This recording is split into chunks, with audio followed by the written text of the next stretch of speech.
to Hurl Chevrolet GMC in Goodland today or shop online at hurlchev.com. Get wireless on your terms with NextTech Wireless. Choose from 18, 24, or 36-month agreements.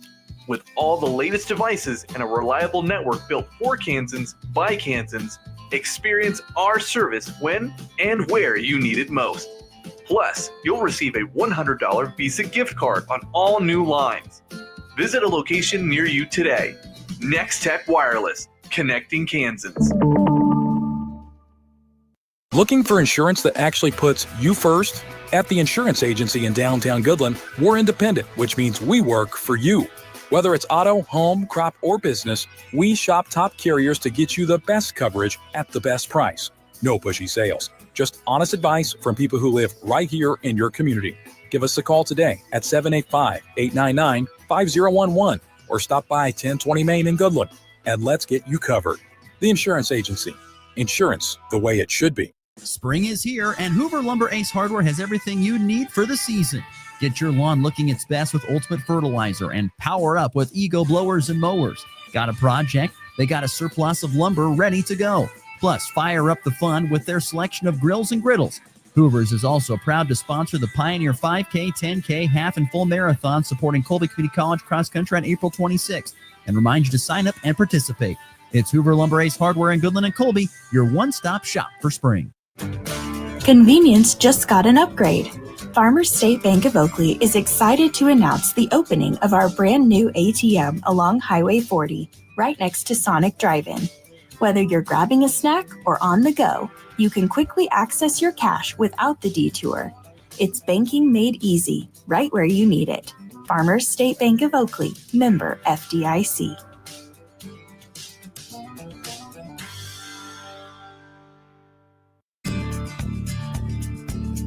Hi, this is Joe Lehoff from the Gym 4-H Club, sending out a heartfelt thank you to all the amazing volunteers who support 4-H and the Thomas County Fair. Whether you're mentoring youth, helping with events, or working behind the scenes, your time and dedication mean the world. During National Volunteer Week, we celebrate you. Thank you for making a difference. And if you're interested in volunteering in 4-H or joining a 4-H club, contact the Thomas County 4-H Extension Office. Thank you. You ready? Ready? 1, 2, 3, 4! It's the Morning Blitz with Ross Volkmer. The amount of money getting thrown around to quarterbacks who haven't done diddly squat is amazing to me. The region's only local sports talk. Listen to this guy. He knows what he's talking about. Broadcasting on Goodland's Rocket 102.5.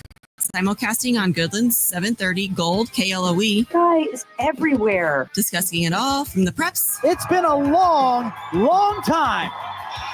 But the Goodland Cowboys are going to play for a state title. To the pros. How about a walk-off grand slam? Touch of all time, Ryan McMahon. The Blitz is presented by Pearl Chevrolet GMC, Hoover Lumber Ace Hardware, and F&B Bank, as well as the Insurance Agency, Farmer State Bank in Oakley, the Cowboy Corner Express, and Equity Bank of Hoxie, Quinter, and Grinnell. Let's go to work. Ball lifted out towards left, driven deep. Going back, and making the play over his shoulder is Ortega. What a catch. Tagging from third and coming in to score is Thorson, though. It's a sacrifice fly RBI for Jared Quain, and the Cowboys get on the board first here in the bottom of the fifth. It's 1-0 GHS. 399 for the one in the nightcap, and he might have done it again. Yes, he has. Way out of here, gone.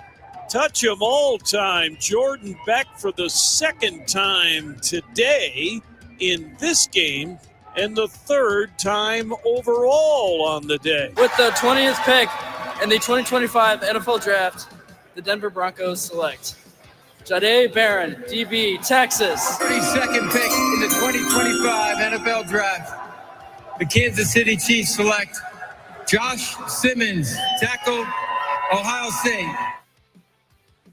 Anybody happen to watch the NFL Draft and see the size of the crowd there in Green Bay? I mean, good Lord. Like, I think there was a comment made somewhere in that, Commissioner Roger Goodell, when the draft opened, I was up late enough to actually watch a little bit of rewatch the draft a little bit as it came on for the second time on NFL Network. And, they're saying, Green Bay only has 100 some odd thousand people in this town. But I think there's like 205 or something like that, doubled the population that was there for the NFL draft. And you could see there was a ton of people. Even my wife was like, how do you go to the bathroom when you're in that spot? People crammed in there like sardines. That was one heck of a sighting at last night's NFL draft first round from Green Bay. Good Friday morning, everybody. April the 25th, another cloudy, cool day. Boy, you don't see this very often where the sun has not shined for at least consistently for what's going to be almost 24 hours. That is for sure. As we got another chance of possibly some, maybe some precipitation coming up here. Very, very light, though. Maybe some chance of storms depending on where you're at here, but a cooler weekend ahead, at least today and tomorrow. 52 and cloudy for this Friday. 60 and windy on Saturday, and then we will see plenty of wind Sunday and Monday, but the temperatures will warm up to get next week going 83 and 76 respectively Sunday and Monday.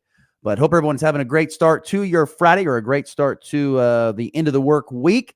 We got a big show ahead for you today. We will be looking back at the first round of the NFL draft, get some draft thoughts on that here. We'll talk a little baseball as well in segment number 1. We'll get to some local sports a little bit later on as well.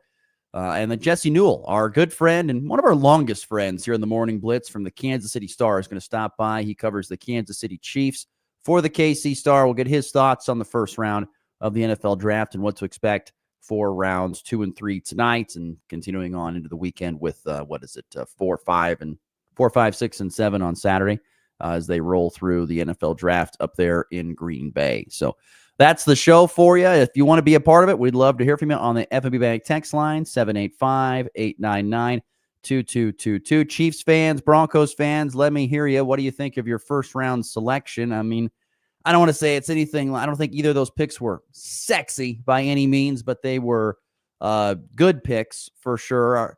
At least I don't know. I want to say somewhat needed picks. At least Kansas City's position, they needed to go probably on the offense for defensive line. They went with the tackle Josh Simmons out of Ohio State, and Jahdae Barron, the defensive back from Texas, is who the Broncos took. They are building a super secondary with the likes of Pat Surtain the second, or the reigning defensive player of the year.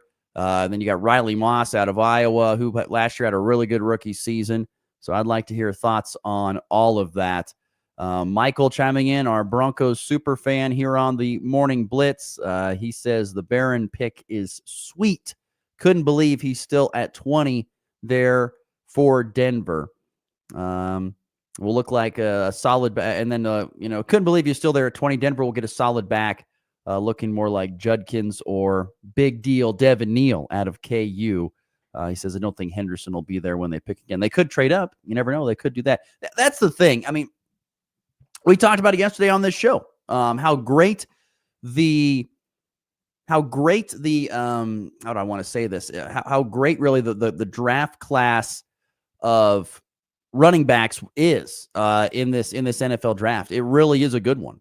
It really is a good NFL draft for running backs. Really, really good. It's kind of a bad one for quarterbacks. Only 2 guys were taken in the first round when it comes to quarterbacks. Cam Ward taken first overall by the Titans, and the Giants traded back up later in the first round to select Jackson Dart, which means Shadur Sanders is still on the board here going into day 2, which has got everybody and their dog talking about it on the national media side of things. But yeah, I think overall, there's plenty of running backs left available out there. I mean, tons of great running backs here in Travion Henderson, Quinshon Judkins. Just once, as Michael mentioned, there's Caleb Johnson at Iowa, Cam Scattaboo at Arizona State, Dylan Sampson at Tennessee, DJ Giddens, Devin Neal from K-State and KU respectively. There's a lot of good backs. In this draft. And so you feel good if you're Denver. You had a guy slip down to you in Barron, and you took it, and you kept on rolling. But just some overall other first-round draft thoughts from last night, besides, of course, the crowd, which I thought was ridiculous. The Jaguars trading up a little bit to get to Travis Hunter. They must believe that he's going to be a difference maker on both sides of the ball, and that's fine. I don't have a problem with that pick. Ashton Jean, I thought it was interesting, we talked about running backs a little bit, but, it was the AFC West that went heavy in running backs. So the Raiders picked up Ashton Jeanty, which I think is a good pickup because, Pete Carroll loves to run the ball. He's committed to running the ball, and he's got himself a running back that can tote the rock a lot. Hopefully, once again, that bowl game that playoff game, I should say, for Boise State was more of a flash in the pan or just kind of a blip on the radar and not the consistent thing for him. But if he can duplicate what he did at Boise State or have some sort of success like he did there, that's a good pickup there for the Raiders. And I talked about the Chargers as well. They went running back in the first round. They picked up Omarion Hampton, the big, tall running back out of North Carolina. So they wanted a running back. Then once again, they love to run the ball there. That's what Jim Harbaugh wants to do. He wants to run the ball with big physical offensive linemen. And now he's got a back behind him that can do that. So they went running back heavy in those parts there for sure. New York went with Abdul Carter, who might be the most impactful defensive end in this, or edge rusher in this class. So some of those very, very good. Jared on our F&B Bank text line at 785-899-2222 goes, I'm not shocked by Sanders not going. I believe he's better than Dart, but we'll see. I don't know. I'm mixed on Shadur. I don't know. He does throw maybe the nicest ball. I don't know. From what I think he's probably the best. He throws the nicest ball. I don't know. I don't know what that translates to, honestly, at times. He does throw a nice ball. I do believe he will be gone probably what would you say, in the first 5 picks of the second round? I would assume so. The Browns have 2 picks in the second round in the first 5. The Raiders are there at 5 in the second round. There's plenty of good there's plenty of good spots there. I think he'll land probably in the first 5 picks. So I expect him to either be either a Brown, a Raider, golly, maybe the Saints trade up there at 8. I don't know, maybe. I know there was some people rumbling, thought maybe the Colts would try to get in there. They're at 13th here in the second round. We'll see. I don't know. I don't know. We'll find out more here tonight when rounds 3 and 4 get going. I thought something else interesting yesterday. How about the Philadelphia Eagles with Jihad Campbell, the linebacker out of Alabama? People considered him like a top 15 pick, a top 10 to top 15 pick. Number 1 linebacker in the class, top 15 pick. He slips all the way down to 31, and they were talking about it on the NFL Network last night. I mean, the Eagles are just they've done this every single draft for the last couple. They traded up ahead of Kansas City, and they picked up Jihad Campbell, and it's another Alabama Georgia guy that slipped. That happened with Jalen Carter. It's happened with other guys that were considered high, top of the first round draft picks that slipped down to them, and they pick them up. It's just like in a number, pick them up, and they pick them up, and they build themselves an unbelievable defense. That is for sure. But yeah, other than that, Matthew Golden, the scene there with Texas was cool to see, with him being there in Green Bay and getting drafted, the first wide receiver taken by the Green Bay Packers in the first round since 2002. Once again, since 2002, that was the last time they took a wide receiver in the first round, and they made a big deal about it on the NFL Network, which I thought was interesting because it was.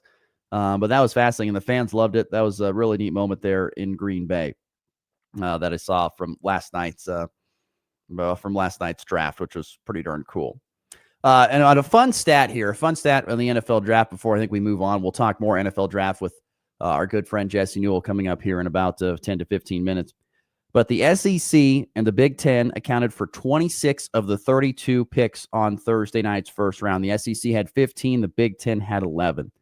It's the first time that multiple conferences each produced double-digit first-round picks. No other conference produced more than 2 picks in the first round. The 15 picks for the SEC matches the most first-round picks by a single conference in a draft, previous number of the SEC in 2020. The 11 picks for the Big Ten were the most for the conference in the first round of a single draft. My point being on this is that you've got 2 power conferences that are only going to get better and better and better. If you're in the Big 12, if you're in the ACC, you're not going to be getting the high end talent. You'll still have decent programs, but you're not going to get the high end talent. It's all going to go to the SEC and the Big Ten. The kids see this. They see that they're getting drafted in the first round. They're all going to go to the SEC or the Big Ten. They already were, and they're going to continue to go there even more. Think about it. Just all but 6 picks. Is that what that? I must threw that away. Well, how many? Let's see here. Yeah, all but 6 picks were from the SEC. We're not. Well, let's see. Only 6 picks were not from the SEC or from the Big Ten, or the 2 big power players in college athletics. Kind of a little scary to think about there, especially if you're like a Big 12 fan or ACC fan for sure. Okay, before we get to our first break, I want to quickly get to a couple things here. A little bit of baseball. Last night, was over there at Centennial Park covering Goodland Cowboy baseball. Cowboys fought hard against the GWAC leaders from Holcomb, but come up a little bit shy. They lose 2-1 in game number 1 in 8 innings, and then we're shut out in game number 2, 6-0. I mean, game 1 was a very good game, a really good pitchers duel between Case and Cedarstrom, who threw 7 innings, gave up just a single unearned run on 5 hits. He also had 8 strikeouts. Pitched to his limit and got through 7 innings. He was really, really good. Kept the Cowboys in it. But the Cowboys were, just didn't have the timely hits. I think that was the biggest takeaway from yesterday's series, that for those who weren't there, they just didn't have the timely hits. They'd gotten the timely hits the last couple of series against Ulysses and against Decatur Community, but they just could not get the timely hits that they were looking for. They had chances. They had chances to get some guys driven in, just could not do it. Really struggled to hit Holcomb pitching. I mean, they had a total of 6 hits on the day, 3 hits in game 1, 3 hits in game 2. But they had the lead. They had the lead going into the top of the 6th. They had the lead with pretty much 4 outs remaining 4 outs for Holcomb remaining. They were up, but a guy got over to third, and then a pass ball leaked away from the catcher, and a guy came in and scored, and then the game was tied up at 1, and Holcomb would regain the lead in the top of the 8th and hold on for the win. So Cowboy pitching still looked very good. The combination of Cedarstrom and Williams, and then Deegan Knox in relief last night, I thought was really, really good. Just the bats could not find a way to get going last night, and that's kind of been a bugaboo for this team, for this program for many, many years. Getting the timely hits, being able to hit with runners in scoring position. They can get on base. They can get hit by a pitch. They can walk. They can even get a hit to get on base. But when it's real pressure time and you got to drive somebody in, Cowboys have struggled with that, especially against the good teams. And they did that last night against Holcomb. So we'll see if they can bounce back Tuesday. They've got Scott City coming to town for senior night. Hopefully the Cowboys can bounce back, get one of those games, or maybe even a sweep of the Beavers. Though the Beavers have played really good at times this year. We will see. But yesterday, once again, the Cowboys swept by Holcomb. They lose 2-1 in 8 innings, game 1, and 6-0 in game number 2. They are now 6-8 overall in the year, and 4-4 in GWAC. Holcomb, by the way, just kind of starting to pull away from everybody else in the GWAC. They're a perfect 8-0 in league play, and the Longhorns sitting at 15-3 overall on the season. And they have themselves a challenging slate ahead. They've got Colby up next a week from yesterday, and then they have another week after that. They have Lakin, and those two, Colby, Lakin, and Holcomb, are the top 3 teams currently in the 3A Colby regional standings. So the top 3 teams will kind of do a little triangular there to see who's going to actually have that number 1 seed, the 2 and the 3. And we'll find out more here in the coming weeks on how that all falls. But once again, Cowboys swept by Holcomb here at home. It was a gray, gloomy day, but it never rained, and they were able to get both games in. And it really wasn't that bad temperature-wise, I thought, at Centennial Park. And still in baseball, before we get to break, the Royals and the Rockies wrapped up their series yesterday with a doubleheader there at the K, and the Royals prevailed. They sweep the Rockies. They took game 1, 6-2, and then followed that up with a win 7-4. 7-4 in game 1 and 6-2 in game 2. I have those backwards. I apologize. So 7-4 in game 1, 6-2 in game number 2. The game 1 when Colorado got off to a great start. Drove in a run. Hunter Goodman got the Rockies on the board early. They were actually up 4-2 going into the bottom of the 3rd, but Kansas City tied it up in the bottom of the 3rd with a couple of singles, and Casey would score in the later innings, the 5th and the 7th, pushing across a couple of runs to win that one 7-4. Cole Reagan's only threw 3 innings. He left with some hamstring tightness. So who knows when he'll get back. Herman Marquez fell to 0-4. He only pitched 4 innings, gave up 6 runs, all earned in that. And then in game number 2, the Royals get it done there. They got out early and led, 5-0 before the Rockies finally got on the board in the top of the 6th.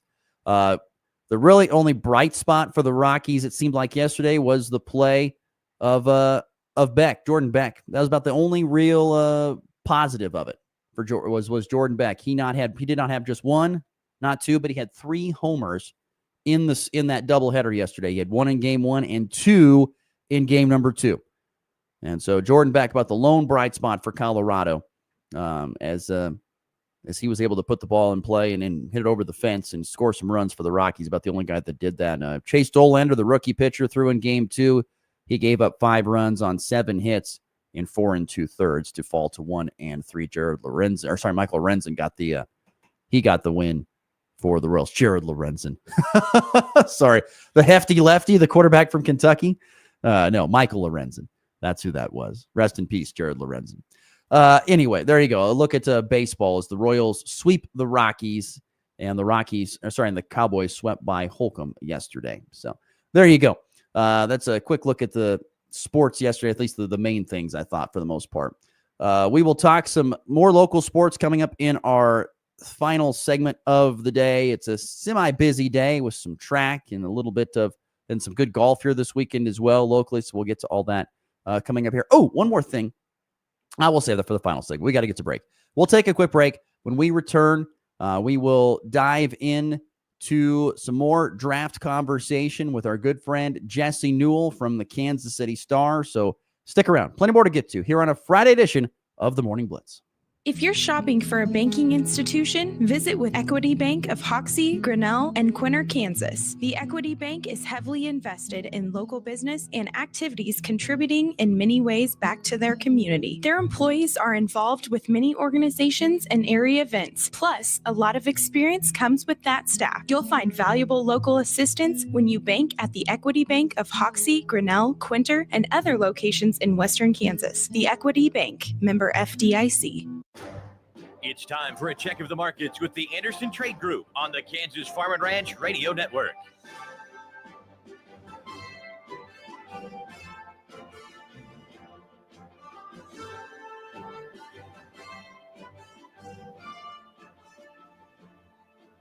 Good morning, this is Kate Thompson with the Anderson Trade Group. Today is Friday, April 25th.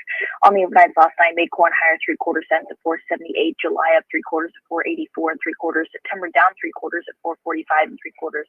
December down 3/4 at $4.55 3/4. May soybeans on the overnights lower 1.5 at $10.51 1/2. July down 1/4 cent at $10.61 3/4. August up 1/2 at $10.54 3/4. September beans up 2 1/4 at $10.34 1/4. Chicago wheat to May contract higher 1 1/4 at $5.30 1/2. July up 1.5 at $5.46. September up 1.5 at $5.60 1/2. December up 1.5 at $5.83. Kansas City wheat to May contract higher 3 cents on the overnights at $5.40 3/4. July up 2 at $5.52 3/4. September up 1 3/4 at $5.67 1/2. December hard wheat up 1 3/4 at $5.91. On the stock market this morning, the Dow down $163 at 40,099. The S&P down 13 at 5,498. Gold lower $44 an ounce at 3,304. Crude oil down 81 cents a barrel at 61.98. If you have any questions about marketing grain, would like to talk about risk management options, give our Colorado office a call. John Hansky or John Stiles at 970-744-4484. Or in our Kansas City office, myself, Tom Slido, Jared Law, or Tyler Ghosh at 913-748-3000. The Anderson Trade Group, proud market partners with Kansas Farm and Ranch Radio. Find out more at andersongrain.com. The risk of loss through trading futures and or options is substantial, and each investor and or trader must consider whether this is a suitable investment. Past performance, whether actual or indicated, is not indicative of future results. The Anderson Trade Group has no guarantee that the advice given will result in profitable trades. Palmer Amaranth. 4 counts of yield theft, resistance to groups 2, 4, 9. You ain't got nothing on me, man. We've been surveilling you. And now we've got Tough 5EC, a tank mix partner that'll make sure you and your gang of resistant weeds never see the daylight again. Crack down on repeat offenders. Add Tough 5EC to your post-emergence tank mix. Learn more at toughnweeds.com. Always read and follow label directions. Tough is a registered trademark of Belgium Crop Protection. It's a night of country music legends. Saturday, May 3rd at the Colby Event Center in Colby, Kansas. The Front Man of Country, featuring Richie McDonald, formerly of Lone Star. It's just good to keep the time. Tim Rushlow.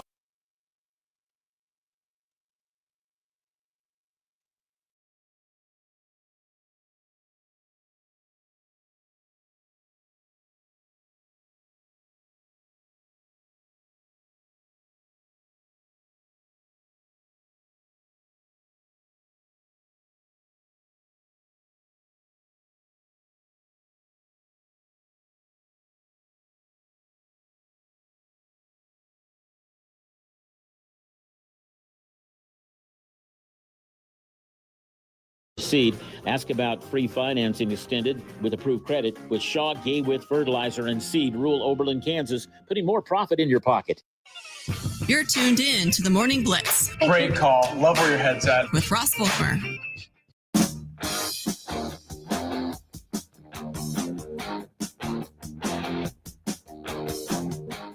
8:31 Central, 7:31 Mountain Time here on a Friday morning. Some light rain from last night, not a lot. Most going up north around Wheeler, had 3/4 of an inch. But like I said, not much precipitation. Definitely was more like in south and west of Burlington and kind of those areas, it seemed like. So anyway, moving on here. On the Morning Blitz, we're going to talk some more NFL draft with our good friend from the Kansas City Star. He joins us on the Hoover Lumber Ace Hardware Hotline. That's Jesse Newell. Good morning, Jesse. How are we doing today? Doing great, Ross. How about yourself? I'm doing well. Jesse, I had a moment this morning. I don't know why it happened. I guess I was just thinking about, the show this morning as I was getting ready, and I thought, we're having Jesse on. He's got to be like the longest tenured guest. We've had a lot of different guests on this show, but I feel like you are one of the, if not the longest tenured guests we've had. Some people have come, a lot of people have gone. You've stuck around, and we appreciate that. The OG, just call me the OG. Here we are, changing beats, changing places, but here we're still here. I say we appreciate it. Thank you, OG Newell. We appreciate that. Jesse Newell, our guest here, talking the NFL draft. Josh Simmons. We'll start with your expertise. The Chiefs. The Chiefs take Josh Simmons, the offensive tackle, with the first pick, number 32. They traded back just a pick with the Eagles there.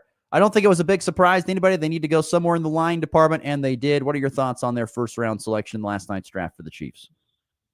Yeah, I mean, even Brett Veach, the general manager for the Chiefs, kind of joked. He said that, once they turned in the pick, he kind of turned to Andy Reid and said, all those mock drafters were right. It seemed like almost everybody had him taking Josh Simmons if Josh Simmons fell. And there are a lot of reasons he made sense for the Chiefs, is just because this is the type of talent they don't normally get a chance to draft. We were with Brett Veach at the Combine in Indianapolis, about a month and a half ago. And, he joked then. He said, hey, I talked to Andy Reid about how to get a left tackle position solved for the future. It's just go suck for a year, go be like 4-13 and then go get a top 10 pick and go get a left tackle like everybody else does. But that's not what the Chiefs do. They're picking 31st, 32nd, 31st, 32nd almost every single year. But, Simmons, because of his injury, because of the torn patella in his knee and, having to be out the last 6 months, having that season-ending surgery, now he kind of falls on the board and is available for the Chiefs at number 32. So,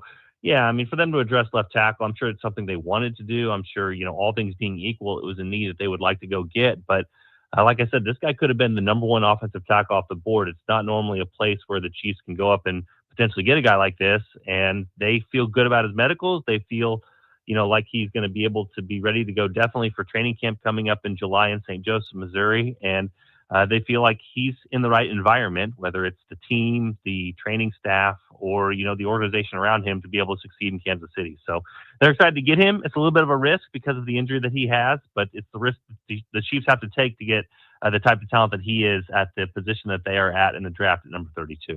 So I take it, and you kind of said this already, I take it they're not really concerned about his injuries of the past, because other teams could have taken him knowing that he was previously injured and probably if he's such a high pick, but he fell away at the Chiefs, and heck, they even traded back one spot and still got him. Yeah, the trade backs are interesting because Brett Veach said that he knows Howie Roseman, the GM of the Eagles, well enough now where the Eagles wanted to trade up for that pick, and it's kind of like playing pass where he said, hey, Howie, you want to trade up? Tell me offense or defense. And Howie tells him defense. And he goes, okay, we'll trade with you.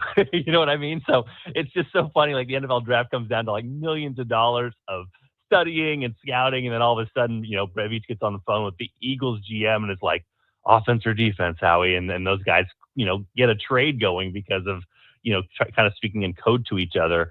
But yeah, no, the thing about what happens with this whole deal and the NFL draft is, you don't know what's going to happen in front of you, and you don't know how everything is going to shake out in front of you. But the Chiefs did need to address left tackle, and Brett Veach promised at the beginning of the offseason to throw bodies at that particular position. And so they got Jalen Moore on the first day of free agency. They were aggressive in that to start with, and now getting Josh Simmons in there with his medicals. Now, are they concerned about his medicals? They said that from the start, and this is interesting because Rick Burkholder is the trainer for the Chiefs, and he was the one that said automatically when he saw the knee, basically saw the meds and said, hey, this guy's healing well. It looks like they did the surgery well. And the Chiefs also have some history of doing this. I went back, even Andy Reid was talking about a running back in 2004 and 2005 he had with Rick Burkholder with the Eagles, who had a very similar injury and came back and was in the NFL for 5 years after that. So they have some experience with this injury. But, to say they're not concerned would probably be too strong. This is a serious injury. And depending on the person that is there, it can be like an ACL where it's hard to get back maybe the explosion you had before. But again, this is sort of where the Chiefs position themselves, which is they are okay at all the other positions. They can take a potential position of need if they feel like it's a little bit of a risk, and they feel like they have the medical staff in place to maximize what Josh Simmons can do. So it is a risk. It is something that they'll have to monitor, and it's not a 100% guarantee he's going to be fine. But that's the reason you get him at 32 and not at number 5 or number 6, which he would have been if he was fully healthy. So it's a risk the Chiefs have allowed themselves to be able to take, and it's something they took last night. I know it's always hard to predict any type of round and what will happen, but Chiefs have 3 picks tonight, 1 in the second round, 2 in the third, and then whatever's left in the draft. What do you think are the next couple of big needs that they're going to go after, in your opinion? Brett Veach all but told us defensive line tonight.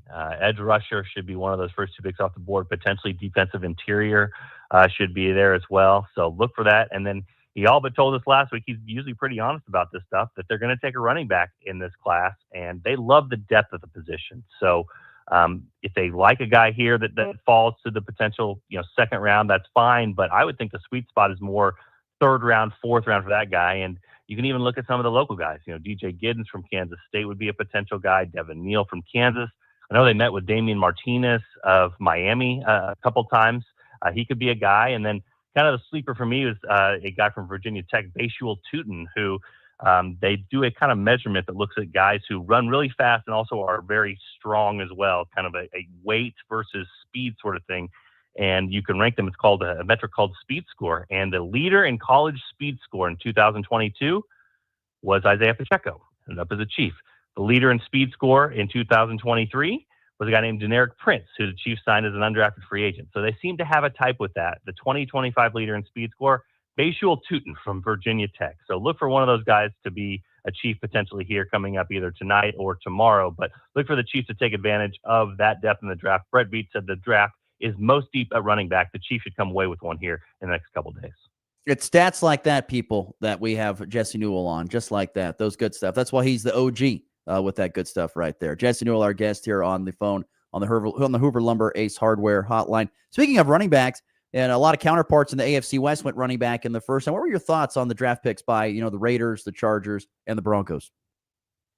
Yeah, I mean, it's so interesting now because of the coaches that are in the AFC West with Andy Reid. I mean, it's like, this is not some guy who it's his first gig and you're not sure how he's going to do. It's like, it's Pete Carroll. It's a Harbaugh. It's all these guys that you're like, these guys sort of have been through this and have done this in the draft before. So yeah, with like Ashton Janty, I mean, that's obviously a big time pickup. That's coming to the AFC West for the Raiders. Now, my question for the Raiders would be, and this is kind of what the Chiefs face every single year, is that you can look at just best player available. And I'm sure at that point, that's where they had Gianti ranked. It's like, hey, if we're just ranking guys and saying who is the best at their position in the NFL draft class, and we want to take that guy, that's probably who they took. The question becomes a lot of, advanced stuff, which is like, how much surplus value can you get with your pick? Are running backs available later in the draft? Like I told you, Brett Veach said, hey, this is this is the deepest running back class that they've seen in a long time. Could you have gotten a guy in the third or fourth round that's 80% of Gianti and instead gone in that direction? So obviously these teams become better with the picks they took and taking running backs and being able to, add dynamic players to their offense. The question just kind of becomes the formula in your mind, which is like, is it going to be more valuable to potentially have the fifth best running back at a rookie salary? Or what if the Chiefs hit gold on Josh Simmons at 32, and get an offensive tackle for the next 10 years? Obviously, the tackle would be the more valuable pick, even if Gianti is as great as everybody thinks. So we'll see how it all plays out. And, I was even hearing up here in Kansas City, they were having a Las Vegas beat writer on kind of discussing the pick. And he was having some of the same concerns, which was like, who's going to block for them? Who's on the offensive line? How good can running back be if the whole offensive line can't block anyway? And they need players at those positions too. But like I said, these are veteran coaches. We'll see how it turns out. And obviously they've stuck their neck out for these particular guys. We'll see how the AFC West changes because of these particular picks on the offense. Were there any particular picks in the first round that had you surprised, or you're like, boy, that's a good fit? Any of those type of thoughts on the first round?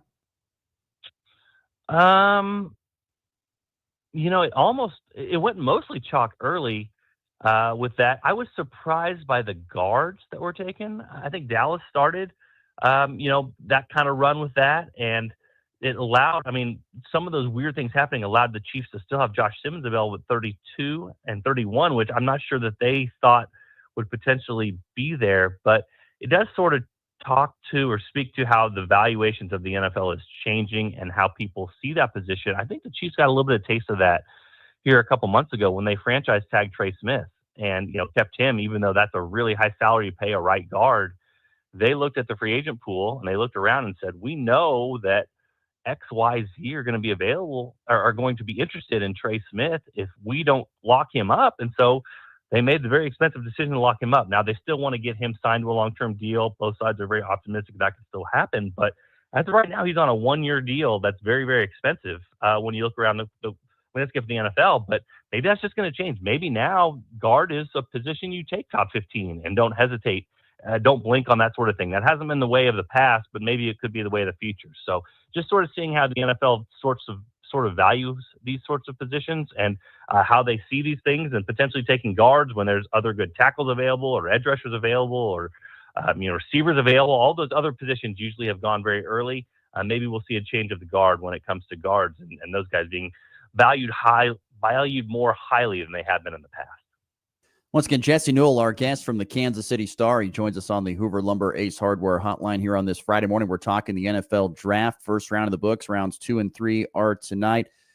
Shedeur Sanders doesn't go in the first round. Were you surprised at that at all? And where do you think he ends up when it's all said and done?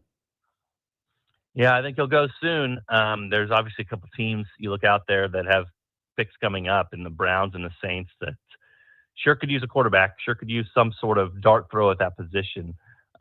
These are inexact sciences, and there's always things that we just don't know about the draft. You know what I mean? We can do all the mock draft boards, we can talk about all the evaluations, and sometimes there's just things behind the scenes. I know even a guy like a Mike Green, who is an edge rusher, who is expected to go for a lot of people top 10, at worst top 15, has some sort of some off the field history in his past that potentially teams got their hands on and weren't as comfortable taking in the first round, that sort of thing. But with Shedeur, I think those things are a little bit more visible that we potentially look at. He's very, very out there. He's a celeb, if you will, already, and the family part of this thing and how he's been treated at the places he's gone because his dad's been the coach, and his very famous dad has been the coach, is something that obviously at least raised a little bit of concern with some teams out there that he was not taken so far. Quarterbacks are so valuable, man. If you hit on one, if you get one, if you lock him in for the future, it really is the cheat code in the NFL. So I think for him to have fallen, and for a team to not trade back up in the first round and say, hey, we'd love to get this guy and have a potential fifth-year option on him to set the course of the future, for him to still be available, and has to be multiple teams to have their eyebrows raised and say something is not exactly right here. Having said all that, I expect him to go very, very soon here in the second round, and we'll see if he can make it the most of the opportunity he gets, whether it's the Browns or the Saints or whatever team takes him. I do not expect him to be on the board very long, and I think he'll get his chance here at a very, very quick moment here on the second round of the NFL draft. Was it a surprise that Dart went before him to you? Those are the ones that sometimes happen in the NFL. I mean, we can talk about the same thing with the tight ends, where Loveland jumped in front of Warren, and most people had Warren. And, you hear NFL execs talk, and sometimes it can be on mock drafts. All these guys go in front of the other in mock drafts, but yet if you're talking to the NFL teams, hey, 60% like this guy more, 40% like this guy more. And listen, there's no decision that is going to be more scrutinized than the quarterback. And so if you are going to go up and get a guy, you might as well go get the guy you have conviction in. And so, yeah, I was a little bit surprised. I think you heard a little bit of that buzz here later in the last couple of days, where even some people were saying there might only be one quarterback taken in the first round of the NFL draft, and that the depth wasn't particularly there at that position that it was there in other years. But yeah, I mean, I think this one was probably a 70-30, if you will. Probably if you talk to 70% of the teams, they would have taken Sanders, 30% would take Dart. But the team that needs a quarterback and the team that's GM and coach is going to be reliant on getting that quarterback right, they put their stock and their belief in the guy that they thought was going to be the successful one. So that's what's so fascinating about the draft, is that one little wrinkle, one little change, and things can kind of get thrown off course. And I know Brett Veach talked yesterday. He said he really enjoys the second and the third round of the draft, because all of a sudden they'll have a fifth round grade on a guy and he'll go 40. And you're like, whoa, that changes our board. That doesn't normally happen in the first round of the draft, but some of these things can kind of lead you in different directions. And the way it fell last night has led it to Shedeur Sanders still being available, and obviously some other small surprises like the tight end order and guards getting taken before tackles, some things we wouldn't have expected going in, but some things that are pretty rational if you look at these team needs and who they like at particular positions, maybe more than others. Tyler Warren, number 44. Where's number 44 going to the Colts? Gives me Dallas Clark visuals. Does it do that for you? Yeah, I mean, man, you think of certain numbers with certain players, and you're like, okay, yeah, the 44 Dallas Clark connection, and potentially seeing him and getting more and more catches for a Colts tight end. That reminds you of a few years back. It reminds you of fantasy football, maybe winning some leagues with that guy. Are there any other guys, we talk about Shedeur Sanders, are there any other guys that are still out there that you have got your eye on, that you're intrigued about, no matter where they land, whether it's Kansas City or someplace else?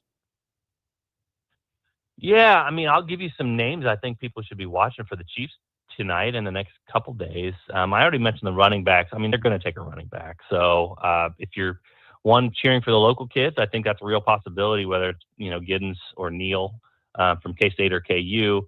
I already mentioned Tuden. I mentioned Martinez from Miami. I think this round, one to definitely circle if he falls, is Nick Skirton from Texas A&M, an edge rusher. I'm not sure he's going to make it all the way to the Chiefs, but they had Joe Colin, their defensive line coach, go down to pro day at Texas A&M and run drills. And usually if you have one of your staff members go down there and get a few extra eyes on a guy, it's a guy that you potentially could like. Another one to throw in from A&M is Shamar Turner, another guy on the defensive line. Again, Joe Colin was running drills down there, so they could potentially, like him down there. There's the Porter kid from Iowa State, who's a cornerback. Cornerback's a sneaky position for the Chiefs to potentially look at in this year's draft, and he's a kid who also was battling, a little bit of. This is a guy that doesn't have much experience, but he is just so freaky athletic back there. That has all the measurables. Steve Spagnuolo loves his tall corners back and the cornerback, and is a former track star as well. So if the Chiefs see him in the second or third round and potentially slipping on those picks, I could definitely see them picking a guy who they should have a lot of familiarity with here in the Big 12 and have experience with him. I'm kind of trying to think of the draft board now. I mean, obviously a guy like Ariante Ursary will be interesting to see. He's from Kansas City, from Ruskin High. Sam McDowell from the Star had a great story about him. He stayed for a while in a homeless shelter in KC, and now he's going to be probably taken here early in the second round. The Chiefs probably not available for him anymore since they already took their left tackle and Josh Simmons, but it'll be fascinating to see where he goes in this particular draft. But I would say those are a few names to kind of look for, some of those ones that have been kind of popping up on my mock draft boards with the Chiefs. But I would definitely see corner.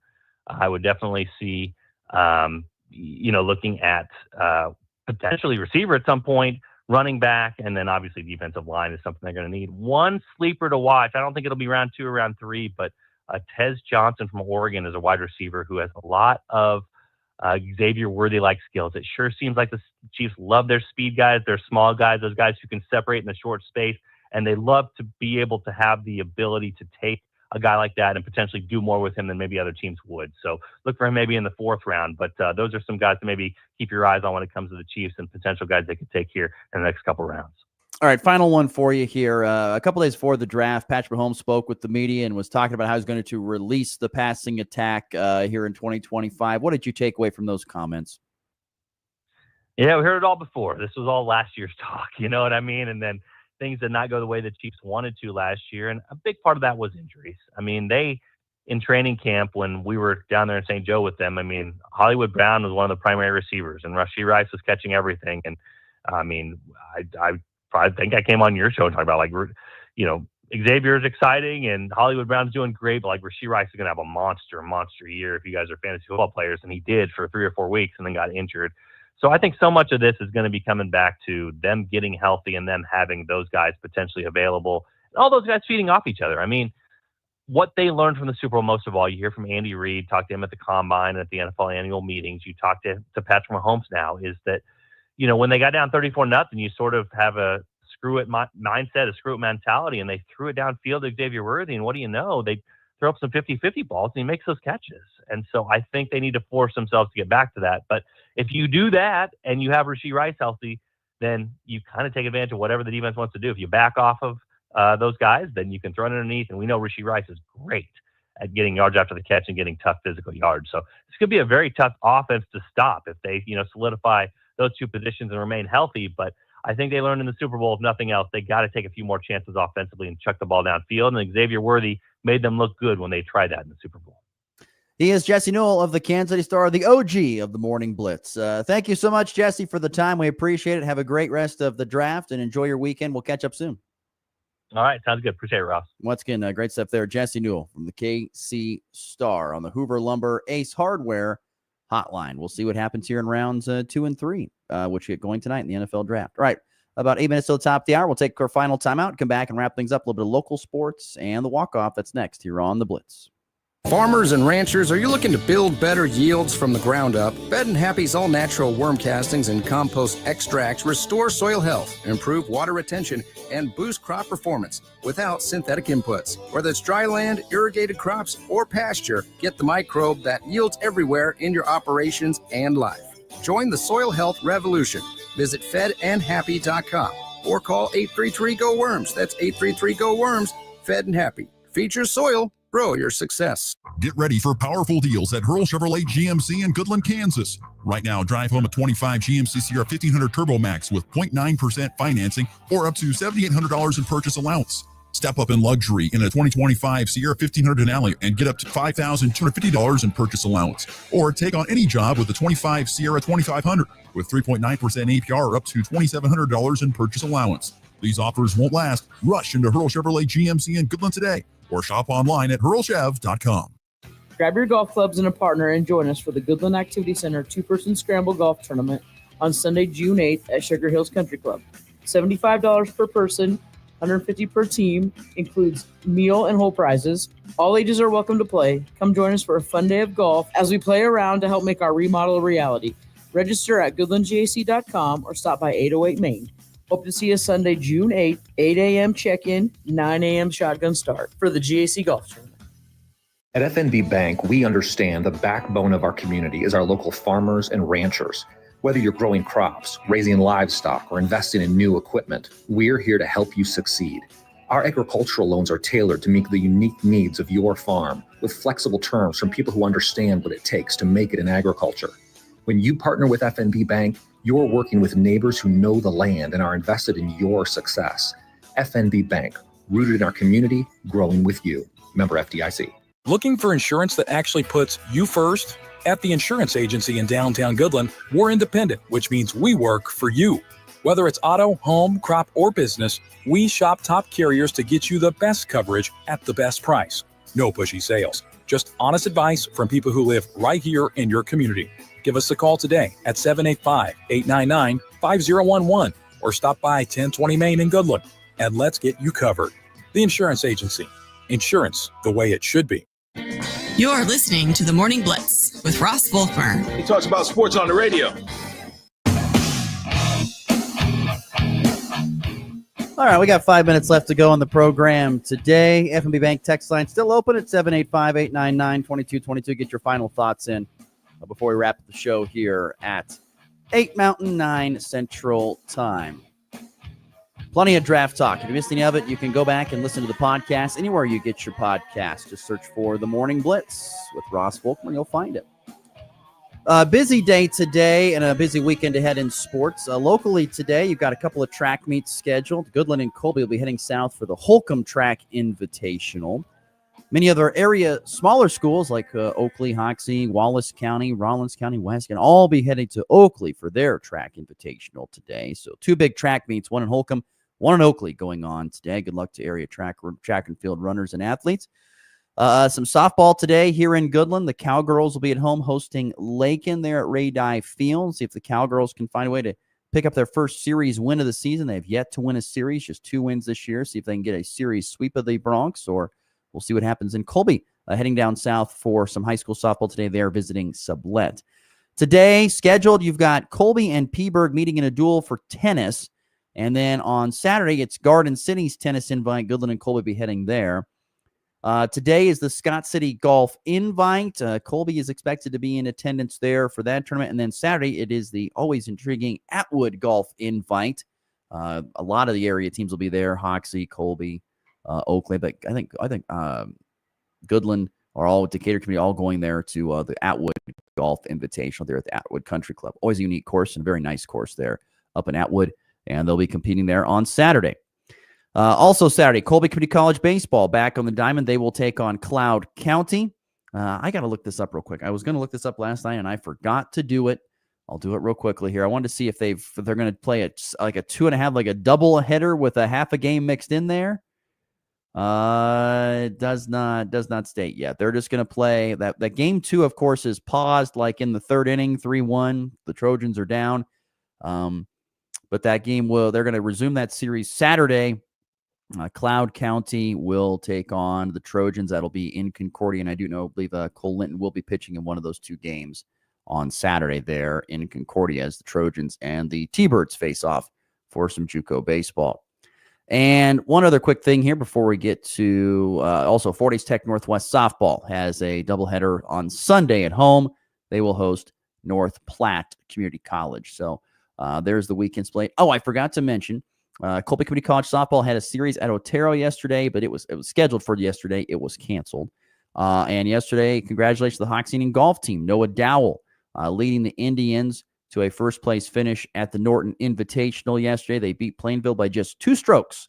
By 2 strokes, they won. Dowell shot a tournament low 70. That was 2 shots better than Eli Jones of Norton, one of my favorite athletes in Northwest Kansas.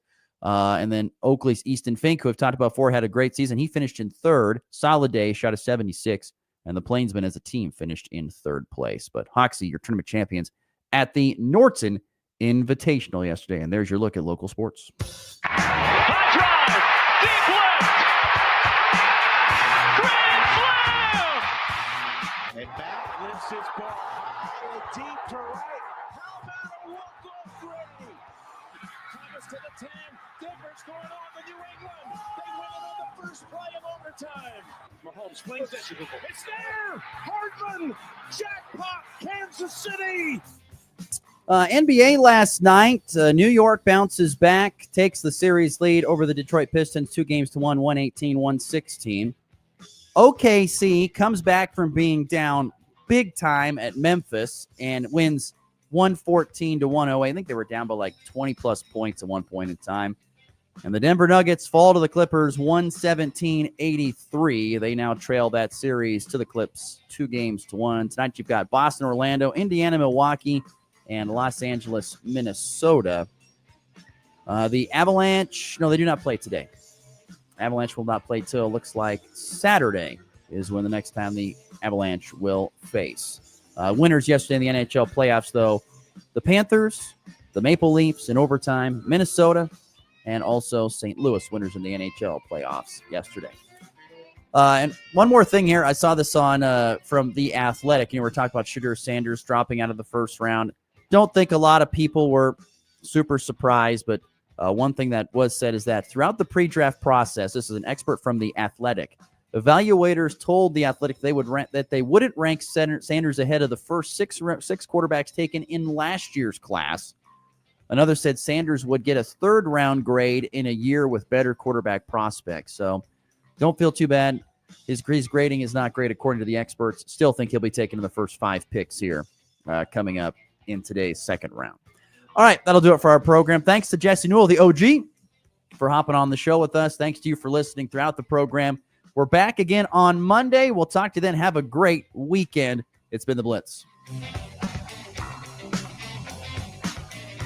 This is Rock 102.5 KKCI.